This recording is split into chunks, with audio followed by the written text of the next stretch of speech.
All right, today we got a big one. Welcome back to the Genshin Impact Beginner's Guide. Today we're going to be talking about elemental reactions. And this one's a bit of a doozy because there's a lot of moving parts here. There's a lot going on. So I want to start off by saying if you have any questions after this video, drop a comment down below. I or one of our amazing community members will be happy to answer the question for you, because when it comes to elemental reactions, again, we got a lot going on. Okay, so today you're going to hear me using a couple different terms that I want to make sure that I clear up in the very beginning so that the rest of this video makes sense. The first one you're going to hear me using is applied element. Essentially all that means is that when you hit an enemy with an elemental ability, it will apply that element to them. So for instance, if you used Amber's charge shot and hit a hilichurl with it, it's going to apply pyro to that hilichurl. That is going to be your applied element. Next, we're going to talk about the trigger element. That's going to be the element that we're using to trigger the elemental reaction. So for a simple vaporize, we're going to have pyro applied. We're going to switch to a hydro character, apply hydro damage. It's going to make a vaporize elemental reaction, and then boom, 2 times damage. It's just that simple. But let's get more in depth. Keep in mind that whenever you hear me say something about 2 times damage or 1.5 times damage, your elemental mastery also boosts that number as well. So you can see all the different effects that it's going to have for each elemental reaction. So if you're ever curious how much elemental mastery you have on your character and if it's beneficial or not, you can come over here to details and actually look at how much elemental mastery is changing your damage for your elemental reactions. So there's 8 different elemental reactions that we're going to be talking about today. We're going to start off talking about vaporize. So vaporize happens when you have hydro or pyro applied to an enemy and then use the opposite as the trigger element. For instance, if you have hydro on an enemy and then you hit them with a pyro attack, it will vaporize and do 1.5 times damage. However, if you have pyro applied to an enemy and hit it with a hydro ability, it will do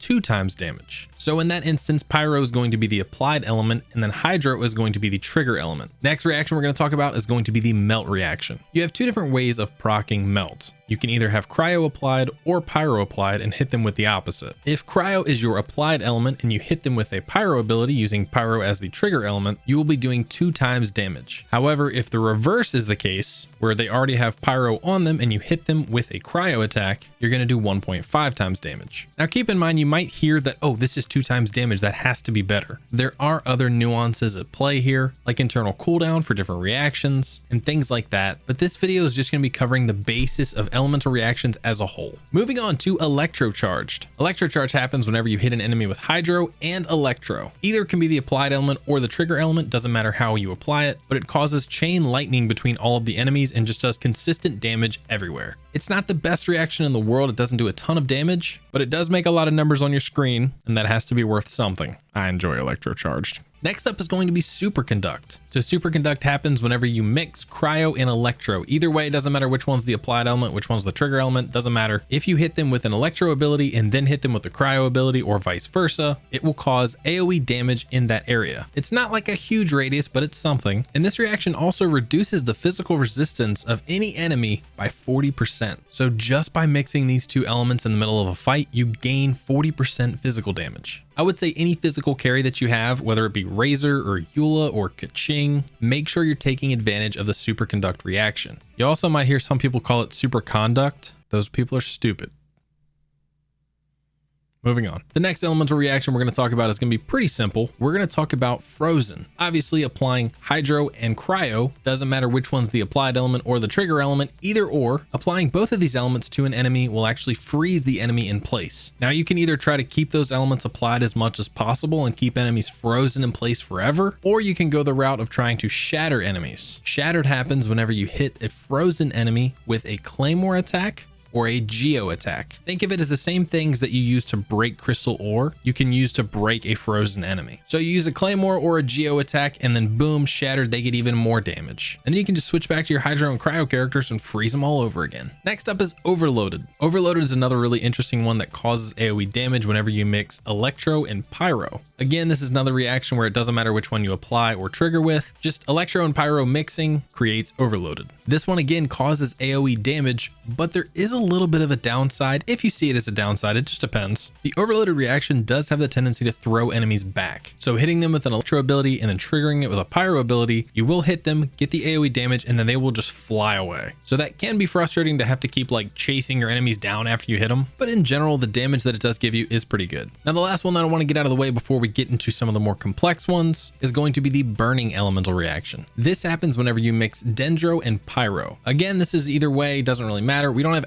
access to the Dendro element at the moment, but we have seen it in the open world with like Dendro semi-trails or something. If you already have Pyro applied on you and you hit them with a Dendro attack, or if you encounter something like a Dendro slime that has the Dendro element applied to them and you hit them with Pyro, it actually causes a damage over time effect. Next elemental reaction that we're going to talk about is going to be Crystallize. So Crystallize happens whenever Geo comes in contact with Pyro, Hydro, Cryo, or Electro. What'll happen is that it'll actually come in contact with it and drop off a little like diamond thing on the ground. And if you run over and pick it up, you'll actually get a shield that's color is going to be based upon whatever element was applied to that enemy when you hit them with Geo to cause that crystallize. Not a whole lot really going on there. It makes shields. Geo reactions kind of just aren't the best, but it's something to note. Our last elemental reaction that I want to talk about is going to be Swirl. Now Swirl can interact with the same elements that Geo can interact with, being Pyro, Hydro, Cryo, and Electro, but what happens is actually any Anemo ability can swirl one of those 4 elements, and whatever ability you're using actually absorbs that element and turns into that element plus Anemo damage. So something like Venti's Black Hole. If you have an element applied to one of the enemies before they get sucked up into the black hole, they can change the entire element of the vortex, and now it's not just doing Anemo damage, it'll also be doing Hydro damage or Pyro damage or Electro damage or Cryo damage. It's sick. Now this is a pretty good time to point out that if you are using an Anemo character, they are best paired with the Viridescent Venerer set. This set increases swirl damage by 60, decreases opponent's elemental resistance to the element infused with the swirl by 40% for 10 seconds. Hands down, this is the best set you can use on any Anemo character for a supporting set. If you have like a main DPS Zhao or something, the 2-piece is plenty. But that's going to be all our elemental reactions. I'm going to go into some more like kind of advanced tips and information. Advanced. If you're interested, stick around. We're going to keep talking about these and kind of talking about how to make them do even more damage. So let's go. Now, of course, it's good to add in elemental reactions to your team just because you're going to be doing more damage in general. But the damage that an elemental reaction does is based on the character who triggers it. I'm going to say that again. The elemental reaction's damage is based off the character who triggers it. So let's talk a little bit about that. Now, every time we show off characters, I talk about Diluc because he's pretty much the best built character that I have, and I love him. He's literally Batman. Anyway, coming over to Diluc's details, we're going to see a little bit more information about elemental mastery. Now, elemental mastery is going to be how you're going to increase all of these elemental reactions. So you can see all the different effects that it's going to have for each elemental reaction. So if you're ever curious how much elemental mastery you have on your character and if it's beneficial or not, you can come over here to details and actually look at how much elemental mastery is changing your damage for your elemental reactions. I should probably put this clip before I start talking about elemental reactions, huh? All right, this will be doubled up in the video, but who cares? So it states here, increases damage caused by vaporize and melt by 11%. So that means that my Diluc has 58 elemental mastery. I get a 2 times damage multiplier plus 11%. So that's a what, like 2.1 times damage now? It's something. So that means when Diluc vaporizes, he's not doing 1.5 times damage, he's actually doing 1.6 times damage. Could he use more elemental mastery? Yes. Am I going to build it on him? No. But let's move on.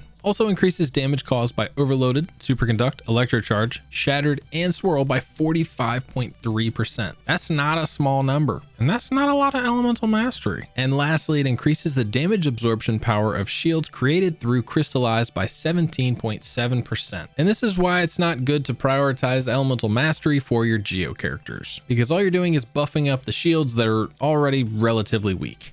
You're better off using a character that has like a built-in shield, not trying to use Geo as a shielder, unless you need to. Now, the last thing to consider when you're building teams around elemental reactions is also to consider elemental resonance. If you don't know what that means, I'm going to explain it right now. So elemental resonance, whenever you're building your team, is this little button up here that if you click, it'll actually bring up a menu showing you all the different effects that you get from having 2 or more characters of the same element in your party. So for this party, I have 2 Pyro characters, a Geo character, and a Cryo character. So having 2 Pyro characters gives me the Fervent Flames, affected by Cryo for 40% less time and increases attack by 25%. Keep in mind that's an additive bonus, not a multiplicative bonus. Now, double Pyro, just because it's a straight attack bump, is going to be one of the more popular ones, but there are also some other elemental resonances that are pretty good. For instance, I really like using the Impetus Winds. Decreases stamina consumption by 15% 15% increases movement speed by 10% and shortens skill cooldown by 5% just by running 2 Animo characters. There's a lot packed into that, and I personally really enjoy that one. You also have great ones like Shattering Ice whenever you're running double cryo. Affected by Electro for 40% less time increases crit rate against opponents that are frozen or affected by cryo by 15%.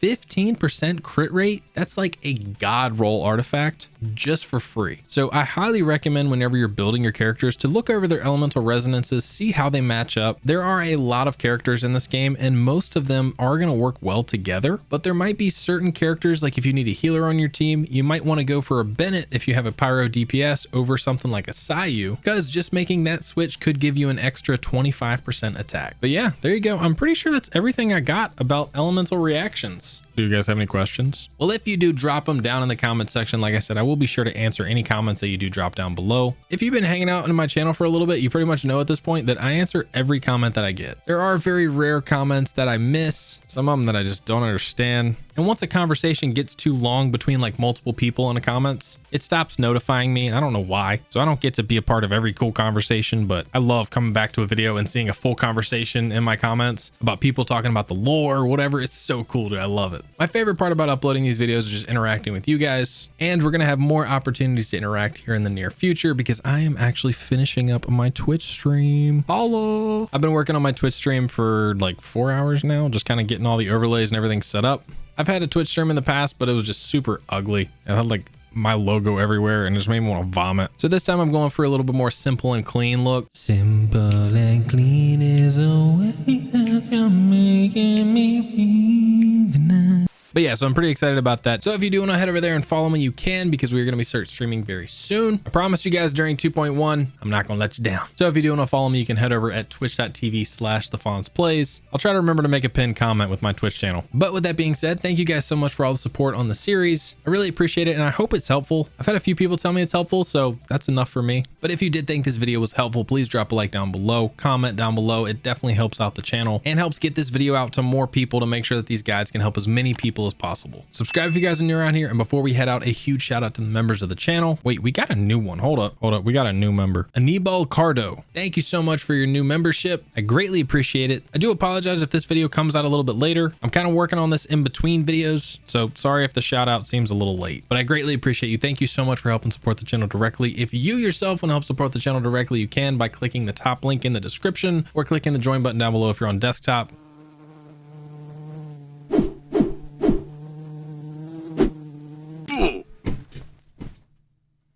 Bro, I actually smacked, there was a net and I smacked him out of the air. I'm a ninja. Anyway, thank you guys so much for watching. I love you guys, and we will see you on the next one.